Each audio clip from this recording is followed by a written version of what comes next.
Princess Leonor reveals her future plans. Will she live in Spain or Denmark? The world expects certainty from a princess, especially a future queen. Spain looks to Leonor as the symbol of continuity, the heir to a monarchy that has endured centuries of triumphs and struggles. Everyone assumes her destiny is clear. Spain is her home, her duty, her crown. But what if I told you that Leonor herself may not be so certain? That her heart, her dreams, and her private conversations hint at a life beyond Spain's borders. And here's the revelation that no one saw coming: Leonor is quietly weighing two very different futures. One rooted in Madrid, where she was born, raised, and shaped by duty. The other in Copenhagen, Denmark, where love, partnership, and a shared destiny with Prince Christian may one day call her to live. So what will she choose? Duty to Spain, or love in Denmark? The answer is far more complicated than anyone realizes. To understand Leonor's dilemma, we must begin with her upbringing. From the moment she was born in 2005, the Spanish people knew she was unique. The first female heir apparent in centuries, Leonor was destined to inherit not just a crown, but a monarchy still fragile from years of doubt.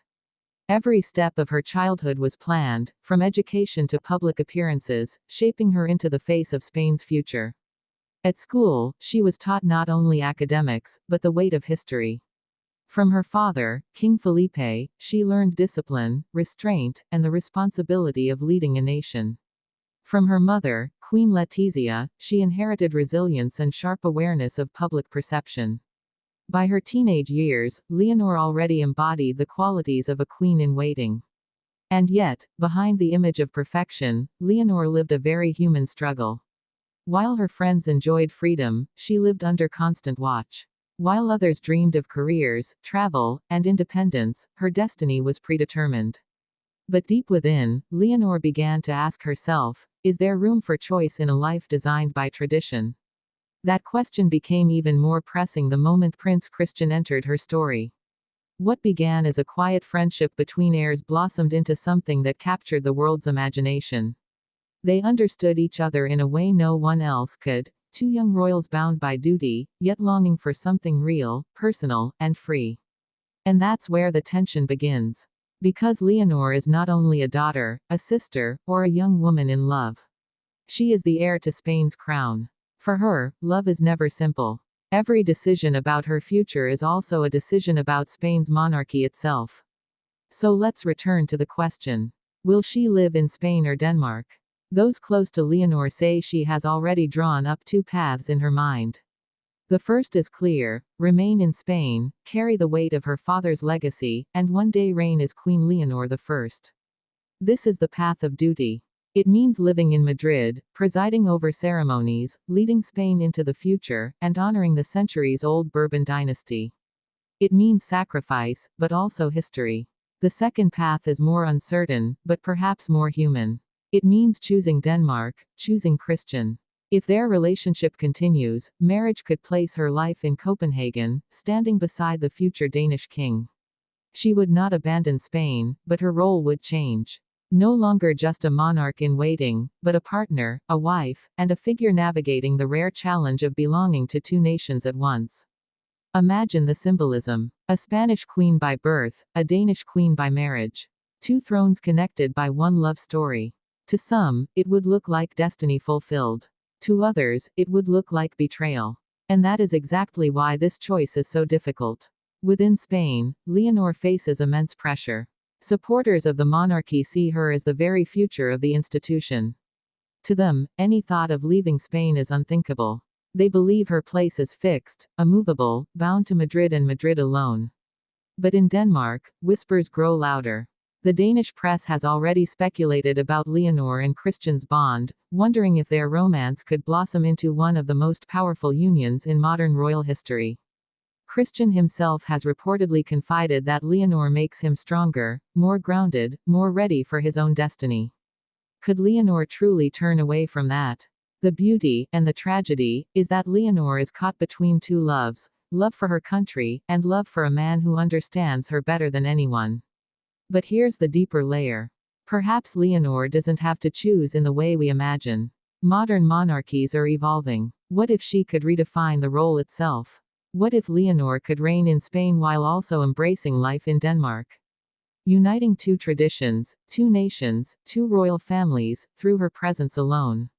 Such a future would not be easy. It would demand diplomacy, sacrifice, and extraordinary courage. But hasn't Leonor already proven she has all three? The question remains, when the time comes, will she prioritize Spain's expectations, or her heart's desires? Let's consider the voices around her. King Felipe is a man of duty. He knows the fragility of Spain's monarchy, and he likely urges his daughter to remain focused on her destiny. Queen Letizia, however, is different. Having entered royalty as a commoner, she knows the cost of personal sacrifice. Privately, some say she may encourage Leonor to follow her heart, even if it means bending tradition.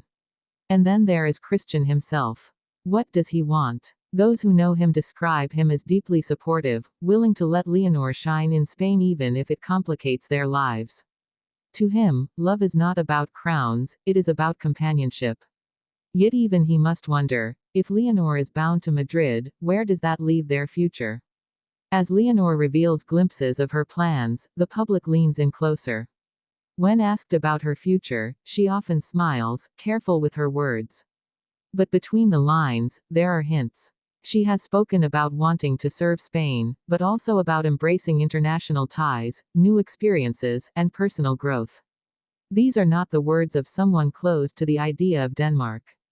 They are the words of someone open to the unknown. And this is what makes her story so gripping.